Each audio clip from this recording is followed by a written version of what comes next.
Welcome to the Millennial Money Moves podcast. On this episode, we're diving into the 10 questions that every millennial should ask their financial advisor.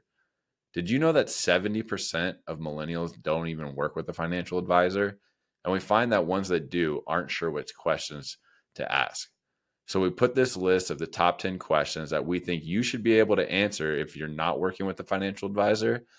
And if you are, these questions should be communicated between you and your paid professional. We hope you enjoy the episode. This content is purely educational and is not intended to be financial advice or financial planning. Please consult your professional financial advisor or tax professional to receive tailored advice to your personal situation. Babin Wealth Management is not responsible for action taken by listeners based on educational content provided. If you would like to receive personal financial advice, please reach out to Babin Wealth Management directly at babinwealth.com. Let's make moves. Welcome, everybody, to another episode of the Millennial Money Moves podcast, the podcast where we're breaking down the financial stuff that matters to your real life. I'm your host, Sean Babin, and with me, as always, my guy, Blake Bandani. Good to see you, buddy. Good to see you, baby. The one and only. How's the week been? It's good, man. It's 110, so that's always fun in Arizona. Just going through the motions, man. Everybody's working for the weekend, right? So. Yeah, this is our seasonal depression time right now. All the winter folks that sit inside and watch it snow or it's too cold to go outside. We're having fun, and now we're staring out our window wondering when we get to go outside. All right, man. Well, this is going to be a fun episode. You know, Blake and I, we get a lot of questions or comments and, hey, can you help me out with this? Or what are your thoughts on that from many of the viewers over the last few months? So we've kind of compiled a list of them and then kind of added to them. And we're going to be doing what I'm calling the 10 questions that you should know for yourself financially and or ask a financial advisor. So, you could use these 10 questions to just kind of mental checklist if they're applicable to you. Hey, do I know the answer to these? And then if not, hey, maybe this is a reason to work with a financial advisor if you're not working with one already. And then the second being is I'm working with one and I've never asked one, like my financial advisor, these questions, or they've never asked me. These are some conversations that I think we need to have, and they certainly need to know about you. So that's where I'm going to go with this conversation today. Blake, you're going to lead the questions, and yeah, man, just have some interaction with me along the way too, buddy. I don't want to do all the talking. I mean, I love this podcast episode because now I get to just drill you with questions. As I always say, man, it's nice to just actually get the lens of a true financial advisor. So I think this will be interesting for the viewers to kind of hear how you would handle it. I'm not saying we're necessarily in a mock meeting, but it is important questions you should be asking as you start looking more into your financial goals, your financial standing, et cetera. So super excited, Sean. Yeah. And one of the things I find fascinating too is like a lot of people don't think they have enough money to work with a financial advisor. Totally. And honestly, caveat there, sometimes that's true. Some advisors do have minimums like, hey, you got to have 250,000 or $500,000 or whatever the case might be. And so that puts you down a peg. But there was always someone out there who would love to work with you. And so if you go interview some firm and they need $500,000 for you to work with them, well, they've just created such a big client base that they have to cut it off at some point. So they're too big. You'd be that small fish in the big pond. So go find somebody who is accepting new clients, who's hungry, ready to take you on, even if you only have $20, $30, $40, $50,000 for them to work with. There's also new lines of work where it doesn't matter how much money you have for them to invest. It's all about paying maybe like a monthly fee, that kind of subscription model, to get good financial planning and financial advice. So that's another reason I wanted to have this conversation today is like, do not think that you don't have enough to go work with a professional. Will it cost you money? Absolutely. But you don't need to have X amount in your bank account to go work with somebody. Some, like I said, will require that, but there's people out there who want to help you and will help you. So that's another reason why I wanted to have this kind of conversation on these questions too. It's a great point, Sean. And I always found it like intriguing that, these minimums, let's say, I don't really work with anyone less than $1 million in their portfolio, right? Well, I mean, didn't that advisor have to start somewhere? Or are there some advisors out there that through whatever it may be, just can start with that minimum threshold? I was always curious about that. Those are pretty much the tenured people. Yeah. They're at their capacity. that are really, it doesn't move the needle for them unless somebody has over, $1 million Whatever it bucks. is. Cool. I'm getting to the point personally in my practice where, pretty much 250,000 is kind of my minimum. Yeah. People under it just, when you're operating at the capacity that I'm at, then that's what I need to be like. We're running businesses. We can't help every single person. Like, we still need to get paid some, create our Yeah. business and run our business.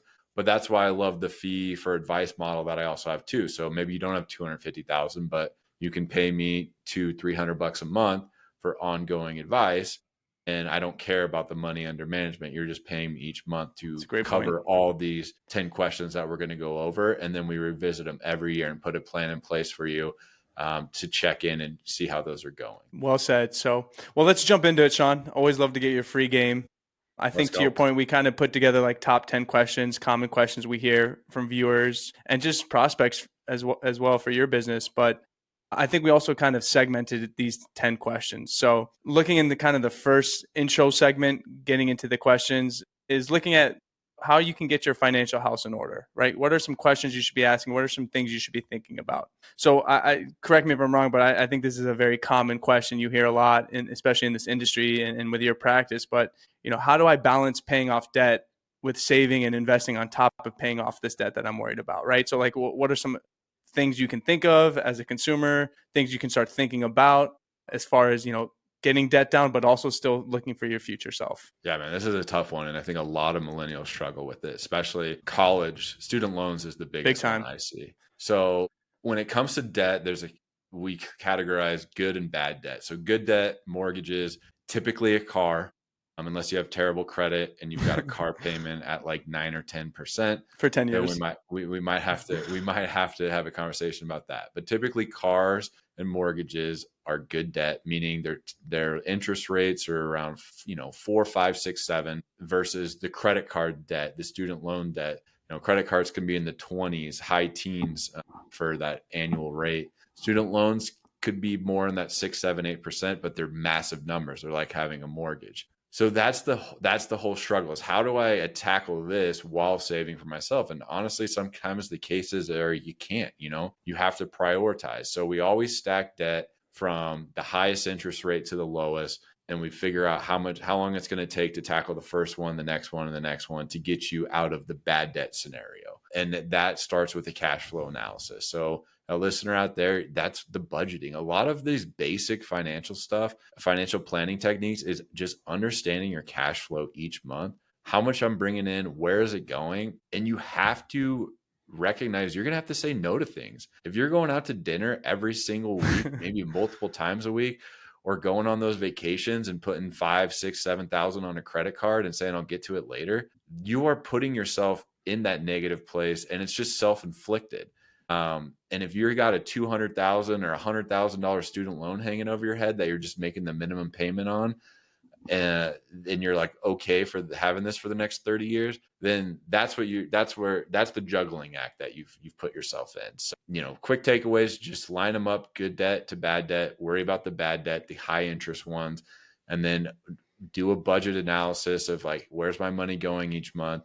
And if I'm currently paying $400 a month on the student loan, but here's what could happen if I paid $800 a month. Well, where can we cut $400 a month from your spending? Can you eat in a little bit more? Can you say no to a vacation? Things like that you really have to put yourself first. That suck. It sucks saying no to fun things, especially sitting in your house in the middle of the summer. It's 110. You haven't seen, breathe fresh air in a while. You want to go out to dinner. You want to do those things. That is like enjoying life versus trying to cut out everything so you can quickly pay off debt. But that's the position you're in. And those are some of the sacrifices you have to make if it's important to you. No, and I think just organizing a good debt versus bad debt as well, right? I don't know. My first interaction with an advisor was my parents, specifically my mom, right? And kudos to her. It was always about don't have debt lingering over. Try to get debt down, get debt down. And I think that's fair advice too, right? If you can have no debt, I think that's kind of an ultimate win, of course.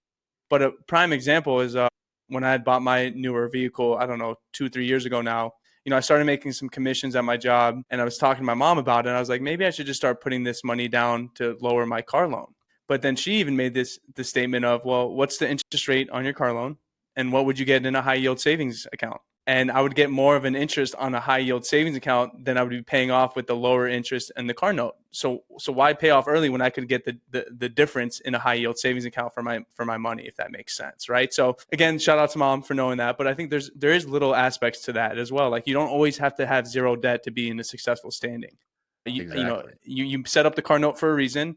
Take the additional money that you got through commissions or maybe side hustles and see, is it worth paying off my debt with this interest rate, or can I get a higher yield on a high yield savings or even in the market, right? So of course, paying off debt is great, but I think there's conversations around that, and that's specifically what you do really well, Sean. So No, that's beautiful, because that's money every month. The money it's all opportunity cost. If I bingo, take this 10 grand and put it at my car note, and it's at 4% is your annual rate, versus I take this 10 grand and go invest it and the market's average 10% a year. bingo, Well, if you went and paid that car note off, threw it at the car note, well, your opportunity cost was 6% historically to you. So yes, that's I love that. Your mom crushed that right off the bat for you, because it's not always like debt bad, like put it away. Like the Dave Ramsey strategy of like have zero debt. I'm like, man, that's crazy. Like there's so many other good things you can leverage your money for than like quickly paying off a mortgage bingo, at 3% or 4%. Why do that? You break your back trying to do that. Now, the old days, I think that's where our parents and their parents, their mindset is, pay your mortgage off. And they kind of maybe disseminated that down to us, because back in the day, habits. mortgage rates were at 10, 11, 12%. Yep, And so it's very different. totally. And that's the adage. So yeah, good point there is know what to do with that money, and just paying off debt to pay off debt might be putting yourself a step backwards than you might know. Your money might not be working as hard for you as you think it is if you're just throwing it out debt. Bingo. Moving along too, I think is kind of along the lines of cost analysis, budgeting. It's like a lot of people, I'm sure, ask you, and I even hear it in the 401k world, is like, am I on track for a successful retirement or a sound retirement? What should I be doing now? I guess even adding to that is like, how do you decipher if you are on track, or if you are setting yourself up for a successful retirement? What do you think on that question? It's really hard to do without the tools that a For financial sure. advisor has. I mean, you can go online and find some things. It's basically just future value calculations. And if if I have 100 grand now and I'm putting away 10,000 a year for the next 20, and I want to retire in 20 years, well, what does that grow to at an assumed 8%? But it's very basic. It's not very specific to you, your family, and your needs. I tell everybody, you got to be saving that 12 to 15% of your gross income. So if you're making 100 grand a year, you need to be saving 12,000 to 15,000 There you go. to yourself. That's going to put you in a good place. If you're not doing that, then you're already behind the curve, and you need, and then that retirement goal falls farther and farther behind. Maybe it was, I want to retire at 55 or 60. Well, every year you're not doing that 12 to 15%. It's probably another half year that you're falling behind that age goal. So that's honestly the biggest reason to hire somebody, is just so they can compile all the data, everything about you, what you're doing now, show you what that trajectory is. And what if we make some tweaks and tinker with this? Here's what that could look like for you. And a lot of people just go through their 20s and 30s with their head in the sand, just trying to, keep up with the Joneses. They know they should be saving, so they're doing the 4% match at their company, and that's it. And they're buying the cars, the homes, having the kids, and they fall further and further behind each year, that they don't even just sit down with somebody and put a game plan in place. Love it. And I mean, even as far as am I on track, or I think you got to also have an honest conversation with yourself and your loved ones, is what is a retirement picture for you, right? Do you want a beach house in the Keys versus kind of living a little bit more humbly? All those variables go into that question as well. Is like, what do you see for yourself in retirement? What do you want out of retirement? Yeah, we've touched on it before. Our generation, if you want to retire, and this is like 62 to 65, not retiring at 50, you're going to need $4 to $6 million saved. And that's assuming too that a little bit of Social Security is there, not a lot, but that's basically assuming, hey, if you want to fully retire at 62 to 65 and spend I don't know the exact number. I think we said like 120,000, so 10,000 a month in today's dollars, which will grow a lot 30 years, then you're going to need about $4.5 to $5 million saved. And I think that just is like mind blowing to people, because our parents, they needed 1 to 2 million, and they did really well for themselves if they had Yep. that. And then for us to do really well for ourselves and live out a retirement that allows us to travel, not worry about income needs, survive different market cycles, we're going to need 5 million bucks. Like, that's Come on. nuts. But it sounds like a lot, but with the right planner, the right tools, putting everything into like perspective and writing things down and hitting goals, it's very attainable. Yeah. And putting it in and having someone, honestly, having someone hold you accountable. It's Bingo. really easy to get off track. I think It's that gets really, undervalued for advisors, Sean. It's similar to like even when you're like on a weight loss journey. Yeah, could you go to the gym every day? But if you spend money on a trainer, now you're wasting money on it. You're gonna probably want to do it even more because you're spending for it. So it's a similar concept, right? Yeah, could you do this on your own? I don't doubt it. But maybe hiring an advisor kind of puts that button gear, yeah. And with finance, it's fascinating because you can mess it up so much quicker than even like a diet. Like, hey, if I go and have a huge dinner or eat a huge piece of cake, for a weekend or something, that could set me back a little bit. But like, you could go do something so stupid, like sell your assets at the Yeah. wrong time, buy a car that's too expensive or too fancy. And then, what does that take? A couple hours to do. And then boom, now we're behind the curve. Years. And Yep. it sets you up very negative. So yeah, it's having a coach, it's having someone to hold you accountable, and just having a guidepost, somebody who's helped another. What I tell people too is like, I've helped hundreds of people get to and through retirement. You get one opportunity at this. Let me use everything I've learned with all these other people to make it the best Love it. experience for you. Because if you're going to do this alone without any knowledge of it, and this is your retirement and you only got one shot at it, you could greatly mess this up. Well said, dude. Finally, like rolling out and circling back on this first segment about getting your financial house in order and things of that nature. We kind of rounded it out with, spoiler, there is an episode on this, but deciding between Roth and traditional or pre-tax. I know we did a podcast on it, but maybe just highlight what you typically see or what you would suggest. Yeah, this can really, if done correctly, it really greatly increases your chance of success, like in ability to retire when you want to. If done incorrectly, it just creates a potential huge tax problem for you later on in life. So what I'll touch on is, we did a great episode on Roth versus traditional money, or tax deferred versus Roth. Know what income tax brackets you're in, know when it's a good tax bracket to pay taxes in, and know when it's not a good tax bracket to pay to defer those taxes. And obviously, when you're pushing over that 24% federal tax bracket and into the 32, that's when I believe you should start deferring. And then when you're in that 22 and 24% tax bracket, that's when I think you should be paying taxes now and doing the Roth. And that's my book, and that's what I tell my clients. So understand that for yourself. And again, a lot of people get that 401k packet, don't know what the heck a Roth 1k is, just do the traditional. Some people think that if they do the Roth 401k, their employer won't even match. I So know. that confuses them right off the jump too. And now for the next 20 years, they're doing all tax deferred. And now we've got this big problem because they haven't paid taxes on it in this money. And now they're in a big tax bracket in retirement, or maybe tax rates just go up and they just never knew. They never asked. Which, spoiler, new tax rates usually don't go down. Usually, you never know. Yeah, that the Tax Cut and Job Act in 2017 was pretty great. I mean, it was only a couple percentage, but it was still kind of interesting to see. And now that it's permanent in law, this is a great time to continue to pay taxes at these lower rates. Like, it's in law. So somebody has to come in and upheaval all of it and get it all changed up again, which could happen. Sure. In I don't know how long, but it could absolutely happen. So again, taxes now are lower for longer, a lot longer. Keep paying it in those brackets that I just mentioned. Take advantage while you can, right? But understand why too. And that's another conversation. Don't blindly do it. Like, don't blindly pay taxes just to have Roth money. Understand the variables that come with that, and what the future earning potential for you is.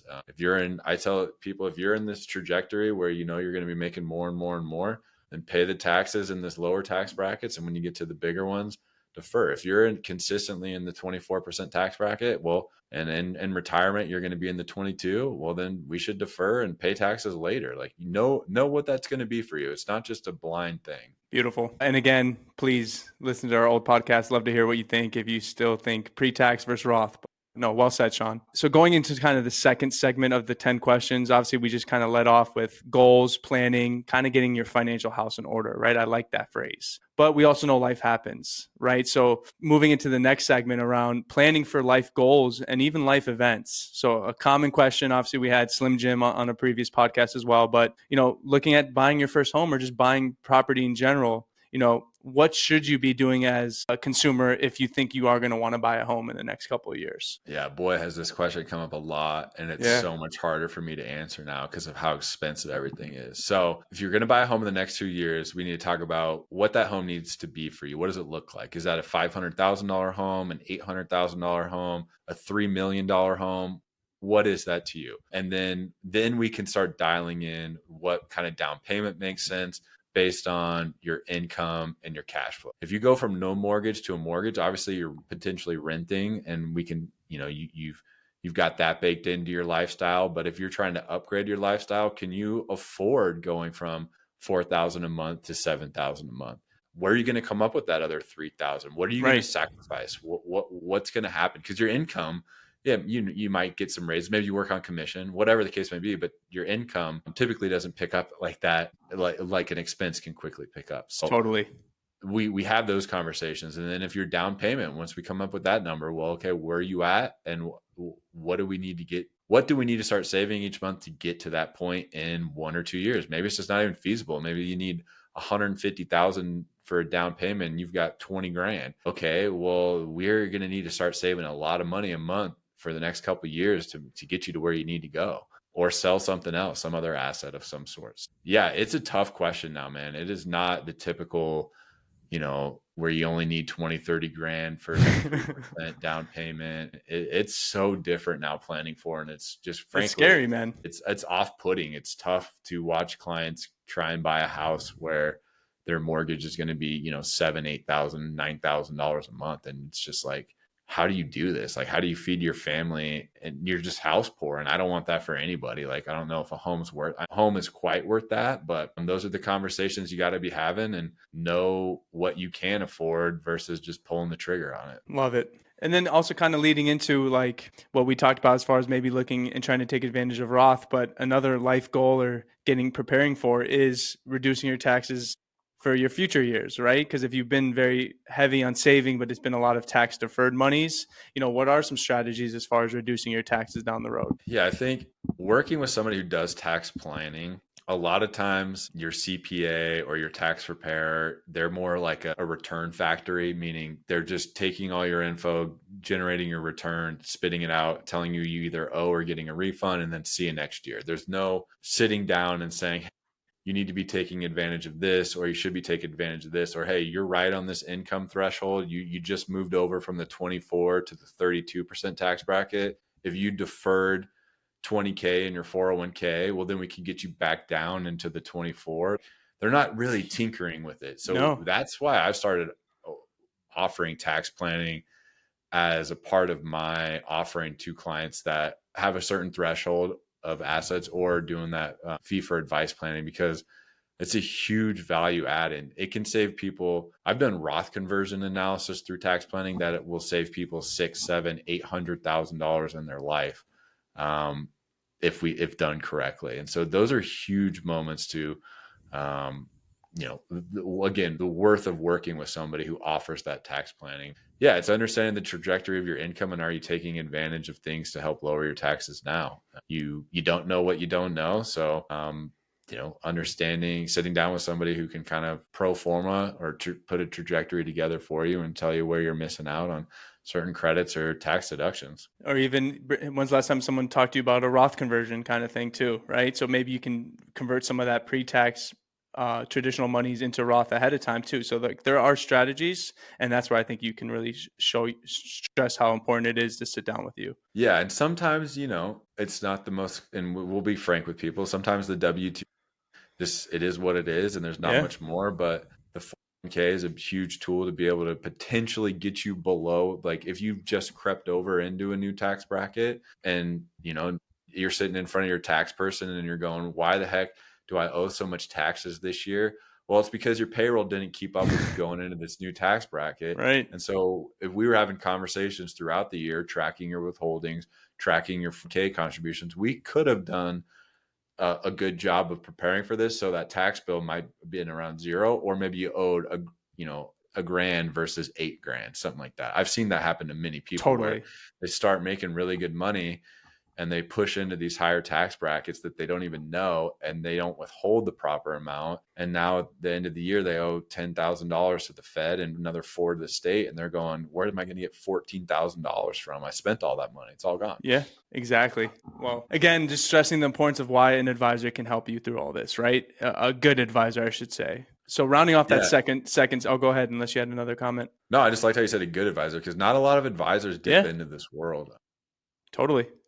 So that it's definitely becoming more prevalent. But yeah, make sure if that's important to you, if you're a high earner or you have incentive stock options and stuff like that, even just RSUs, these are things that are tax sensitive, and done incorrectly at the wrong times can cost you a lot in taxes that could have saved you otherwise. Make sure you're working with either a badass CPA that understands this world and understands you and how to put a plan together, or a financial advisor that does that tax planning prep for you each year, and kind of puts you on a trajectory and understands what's going on with you in regards to those income ranges. Because yeah, man, there's people who will have all kinds of stock options that all kinds of crazy stuff comes up, and it's mind-blowing for them. And if they don't have a plan and they just blindly do some things, like they could be paying thousands and hundreds of thousands and more in taxes than they should have been if they waited just a year or two. Absolutely.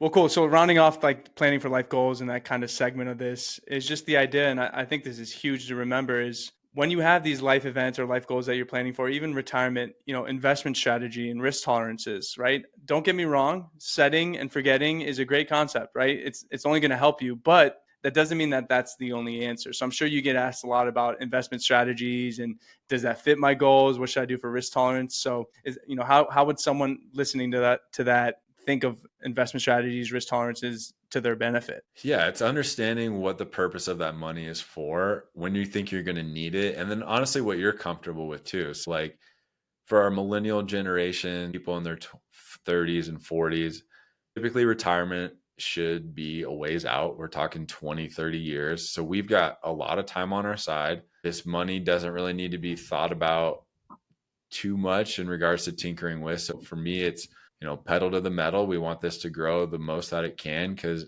we can be resilient if a stock market goes down for a year or two, but then bounces back. We have plenty of time on our side. So it's more aggressive in that sense of we're going to own a lot more stocks, probably all stocks, and not as many bonds, which are the kind of that volatility offset.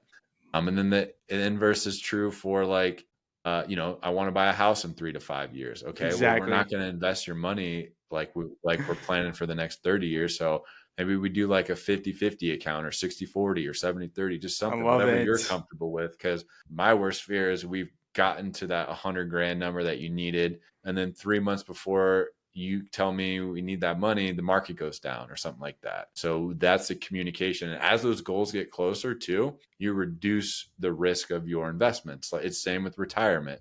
And once we get a client to retirement, we don't keep them in a 100% stock portfolio. We dial back that amount. Yes, we need your money to continue to grow, because now once retirement starts, it doesn't mean you're dead. We still got 30 years for this money to work for you. But I don't want you taking the same risk that you did when you were 65 now. Right. And if you're doing this on your own, like how well versed are you as a retail investor yourself to really be able to do this properly, right? It's not an easy task. Otherwise, everyone would do it and we wouldn't need financial advisors, right? So I always ask the do-it-yourselfers, do you know the type of risk that you're taking? exactly. Do you know the potential? We call it downside volatility, or your potential max drawdown. Do you know that your account could potentially be down 60% in a year, where mine's max drawdown was maybe 25 or 30? So like, can you stomach that? And a lot of people don't know that. They just buy the top 10 stocks and they go, assume they're going to be okay. They're going to be great, and they potentially can be, but at a point, those could be way down, and you could be sitting there on your phone or in your office or in bed next to your wife going, oh my God, I got to sell these things. Like, this is insane. Like, I can't believe how much money I lost. And you just become a puddle of just sweat and your just stomach's in knots. And that's when you do the wrong thing at the wrong time. Bingo.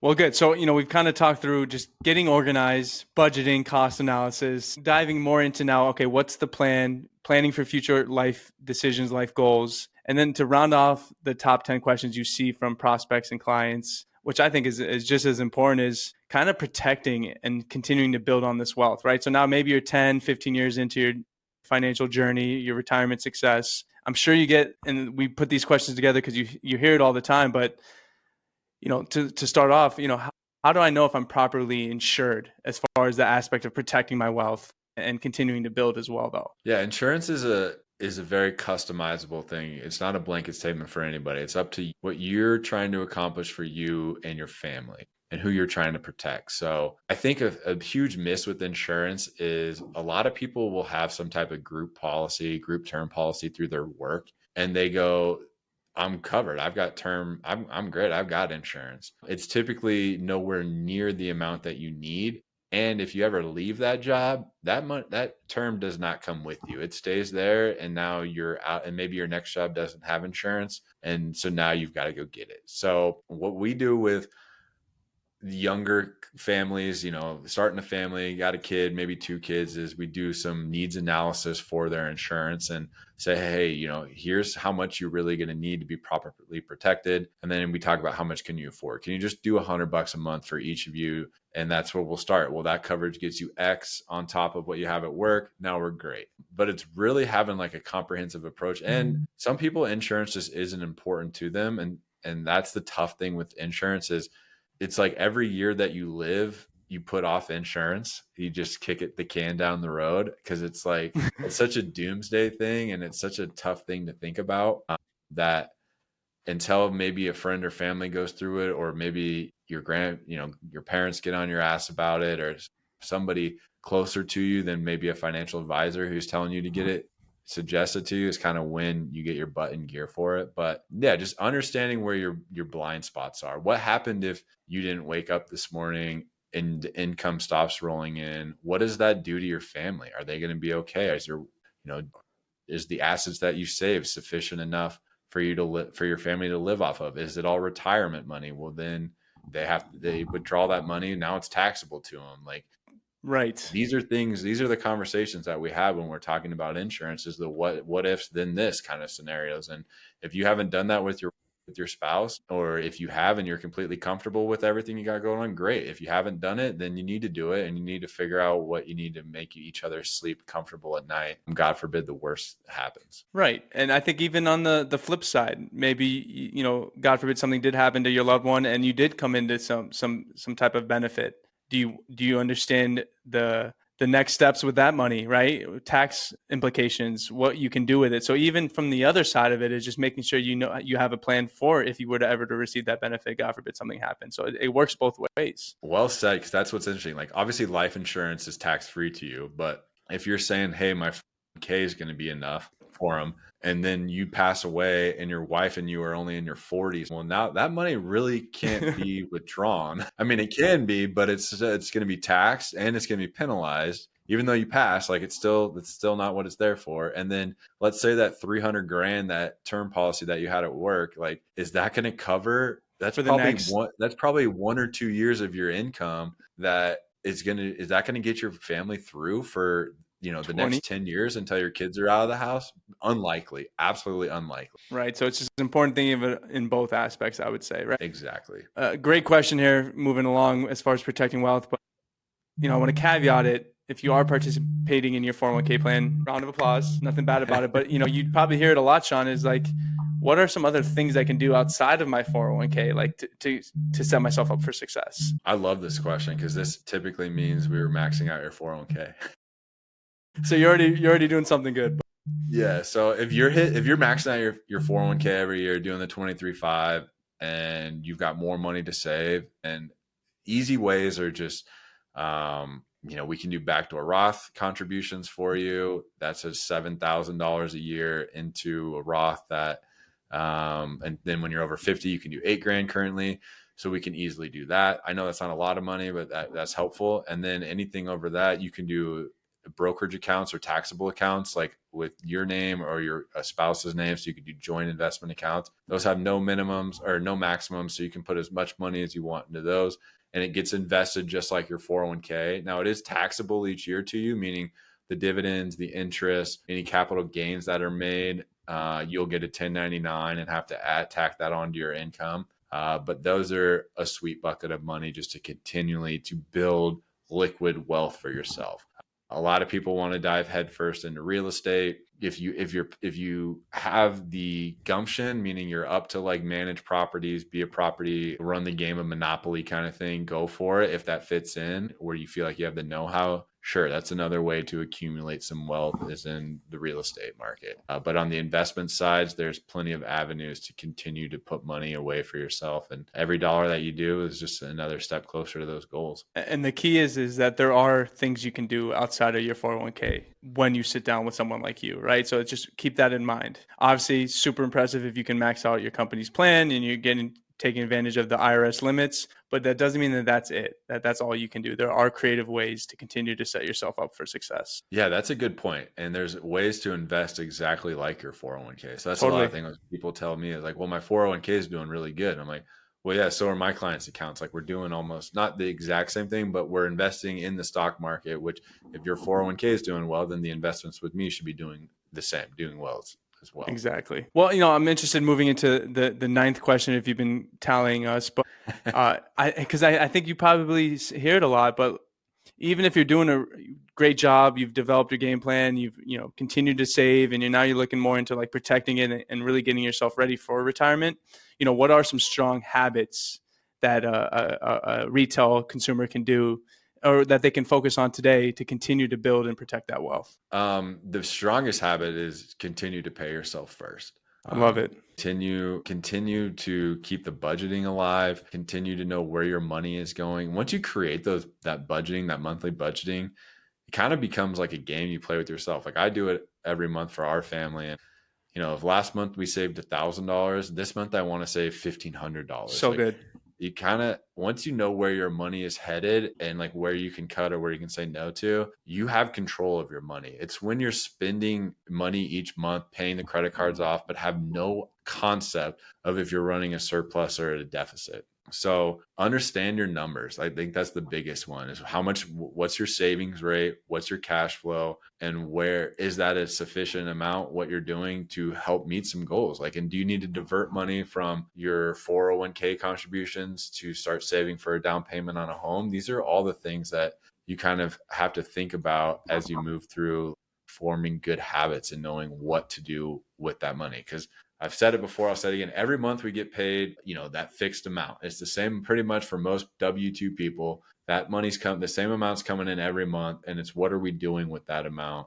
And if the goals get bigger, we want a bigger house, we want a better car, we want the second house, we want that vacation. Well, now that 10 grand a month that you're getting, we need to, instead of saving 2 grand, we need to save 3. Okay, well, what are we doing within that month to forego that other 1,000 that was maybe going to other, I don't know, even just fun stuff. So yeah, it's whatever the habits you have to get into is basically know your numbers, know where things are going and what you're savings for yourself. And I would add too, Sean, tell me what you feel about it, but even from a physical perspective, right? As you start getting older, obviously in your 20s, no one thinks about it, but when you start getting into the 30s and 40s, like you should be getting an annual physical, right? Because bad news doesn't get better over time. If you can catch whatever it may be earlier, the better. I think it's similar to your financial setting, right? Like take the time, give yourself an annual review at minimum. Maybe, you are doing the strong behaviors and you're doing everything you've set out yourself to do with the goals, but it doesn't hurt to just continue to do that annual review. And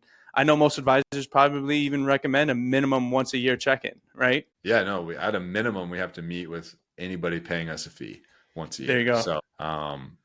So yeah, take that meeting, sit down with your person, bring some of these questions to them if they haven't answered them for you, and know what you're on track for. The whole point of working with a financial advisor is one, leveraging them to be able to make you money while you're doing what you're focused on. Bingo. And then they should be answering these questions of, hey, Mr. and Mrs. Babin, you can retire or you're on pace to retire at your goal of 65 or not, or you're on pace to be able to buy that house in 5 years, or at this rate, if you want to travel every year in retirement and spend X or buy a second home, well, we're going to need to bump up this, or we're going to need to do that. And those are, now you're not flying blind. Now you don't have your head in the sand, just saving what you can. Because I think the people who have their head in the sand, they're the ones who quickly do the lifestyle creep. They're the ones who go like, hey, I just got a huge raise, go buy that new car. We can upgrade the home, or we can go on that trip. And they're still doing 4% to their 401k, barely saving anything else. There's nothing on autopilot. That's another financial habit I want people to get into. Go in and set up an automatic contribution on the 15th of every month to your savings for $200 or $300. Just do it. And it's just out of sight, out of mind. And now you're building that emergency fund if you don't have one. Like, there's little things like that you just have to do for yourself that most people will choose to go have a nice dinner versus doing that. And then the utility of it, again, it's that lifestyle creep. Then they don't know the benefit of putting that money away for them, over time. And then when that AC goes out and they need $8,000, $10,000 and they've only got $1,000 in their savings, well, then the rest is going on the credit card. Well, now we got a problem. We got to figure out how to pay that credit card off.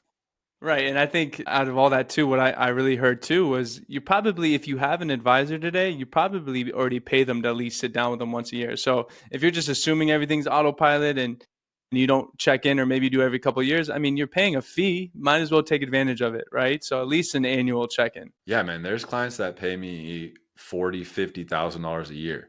And that is a lot of money. And for me to feel like I'm giving them $40,000 to $50,000 of advice a year is something I have to deliver on. And love it. I will tell you, it's fascinating to see clients with a lot of wealth or not a lot of wealth who don't even care to check in with their financial advisor. Or my savings account looks good, my 401k looks good. No, that doesn't mean you shouldn't check in, right? So yeah, and we don't just talk about investments. Like, I think that's another thing is they'll come in, we just sit down and go, hey, you've made money, you've lost money.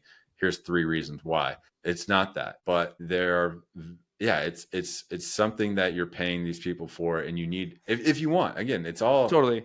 It's how ambitious are you trying to be with your finances, and what does it mean to you to take a meeting with somebody who should be putting you in a better place in the next year than you were in the prior. Well said. Okay, so rounding it out here for the 10th question of kind of the common areas you see and we hear a lot, is just, I can imagine you probably hear this more than once, is, how does the financial plan adjust during life changes, right? Like, obviously you got to have a game plan, be ready for the unexpected if you can, but I think we've kind of touched on it a little bit, but I mean, your financial plan is not going to be the same it was 10, 15, 20 years ago, right?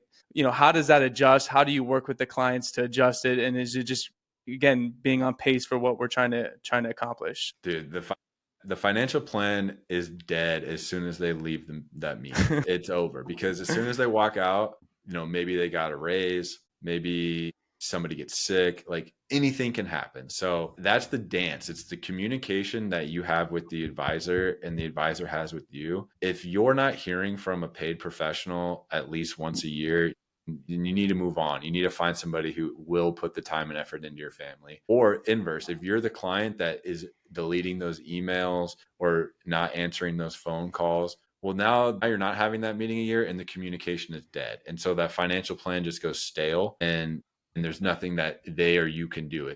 It's all about communicating back and forth and what's going on in your life, what changes are happening, and is there anything new to this kind of, this painting that we're starting to make a portrait of. So I love it.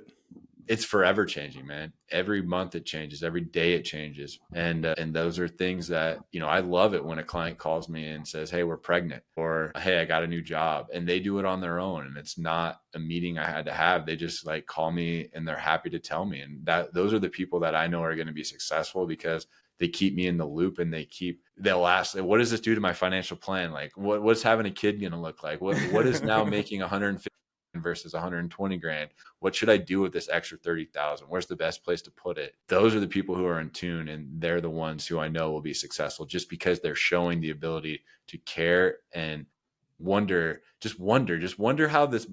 That was how I got in this business, was just always wondering, how does money work? How do you make it work for you? How do the rich get rich? And how do I become that person? How do I leverage the best use of my money to make me more money and to get to that pinnacle that is is comfortable for me, is the life I want to lead. And you have to wonder and you have to be curious. And that's why I wanted to put the 10 questions together, is maybe these equip you to bring these to your financial advisor or interview somebody.